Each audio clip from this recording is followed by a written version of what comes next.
I have a couple stories I can read for story time. This sounds awfully spooky. The first one being Hank Hill gets kicked up a notch. Oh, Oh, That boy ain't right. any excuse to hear your impersonation. Please continue. If you never watched the show King of the Hill, it was a show that was from the creators of Beavis and Butthead. The show is about a man who lives with his family in Texas, his wife Peggy, who was a Spanish teacher, and his son Bobby, who was a student who goes to middle school, and their dog Ladybug. It's Lady Bird, who sits at home doing nothing. Bobby is not real good at defending himself, so he uses one attack: kicking people in the crotch. oh, it's just like that one episode. Wait, where's Luann?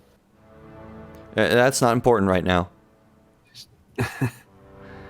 One day, Bobby kicked Hank Hill in the crotch, and Hank Hill screamed in pain. Oh! Hank Hill passed out, and Bobby has turned himself into a criminal. What? Why would that make? Why would that happen? Bobby did not know what to do, so he told Ladybug to dig a hole in the backyard. Bobby carried Hank Hill in his arms. Bobby did not have so much. Ow. Bobby did not have so much muscle, M-U-S-S-E-L. So like those shellfish you find, Shellfish? but more fat. So it was hard for him to carry his dad to a hole. Yeah, One- it would. Once Bobby got to the hole, he dropped his dad straight in head first so no one would see. Bobby digged the hole in and patted the dirt down. Peggy just came back from work after having her 1000th meeting about bullying. Bobby was scared when he heard his mom's footsteps coming towards him.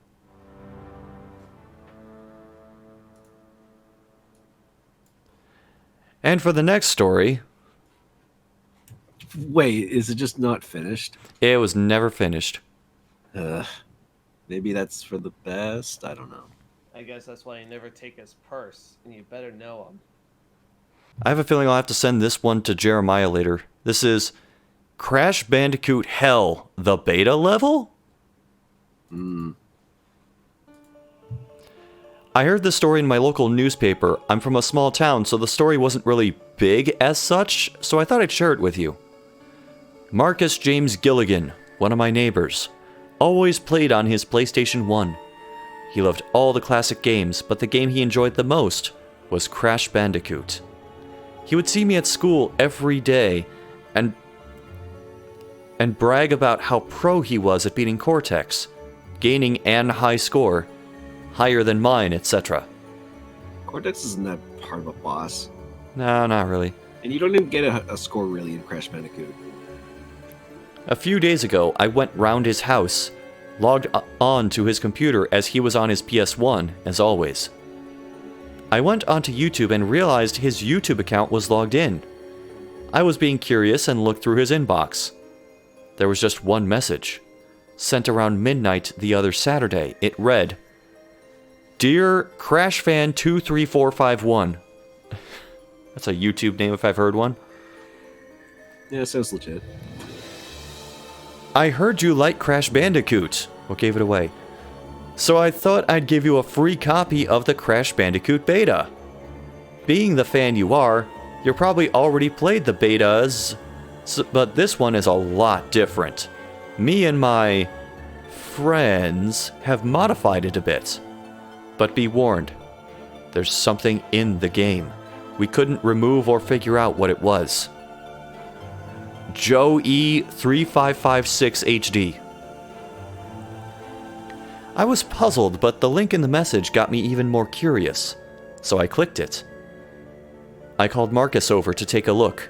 He literally pissed himself. Literally? Literally. Gave his computer a virus. Also, can I just say, you can tell this is an old fucking fic because YouTube messages are easy to get to, and it's not anymore. Yeah. So, kid with bladder control problems literally pissed himself and stole the mouse out of my hand and spammed the download button. After a few minutes, which was surprisingly quick for an ISO, we mounted it and began to play using his PSX emulator. Like the normal Crash Bandicoot beta, there were different monsters, creatures, title screens, and sounds, different map layouts, etc. So a few hours passed and I fell asleep in Marcus's chair. He nudged me and yelled about how he found a new island, which is weird because on IGN reports and the Naughty Dog website, there was never any new island, just the main ones. Well, go ahead and select it, I told him, looking at the screen. It flashed blood red and teleported us to a grassy level, like the first of Crash Bandicoot 2's level. I was confused, but a giant text instead of loading was replaced with hell. I was scared, but Marcus was just happy and excited. We entered the level, and all the turtles, birds, etc. were all slit from their throats, hanging from trees. Corpses on the ground, and Crash wasn't in third-person mode, he was in first-person mode. Like in a Call of Duty game, but no gun. You really have to explain what... Hey, and I explained to the 12-year-olds who never played these games. Marcus repeatedly hit the X button, and a cut scene began. Dark and eerie music played, and murmuring in the background. Marcus looked at me. I looked at him. We both looked back at the screen. Crash looked up, and ahead of him was Coco, who never made her appearance properly until Crash 2, which was strange. The camera began to move. Crash's arms began to move, and he ran up to Coco and brutally murdered her. Stealing various items from her bloody corpse, he used them as weapons and turned around, and the screen changed to third person and lashed at the screen. It felt so real, and me and Marcus leapt back. Crash jumped out of the screen, slitting Marcus's throat. I ran out of his house and to mine. I'm so scared. I hear noises when I'm writing this. Sorry if it's not the best story. This is all I remember. He's coming for you. Don't play Crash Bandicoot 5. Aww. You're too late. Signed, Crash Bandicoot. Aww. Yeah, if this were really Crash, he would just sign it. Wow! Yeah. Or it's like, if you listen carefully, you can still hear the cries of Crash. Aww. How many video game mascots are going to pop out of the screen? That's a good question. That actually reminds me of the Rocket Knight Adventures Creepypasta I deliberately wrote as like one of those. And he did pop out of the screen. And then Rolly ate him. Yeah, Rolly saved the day.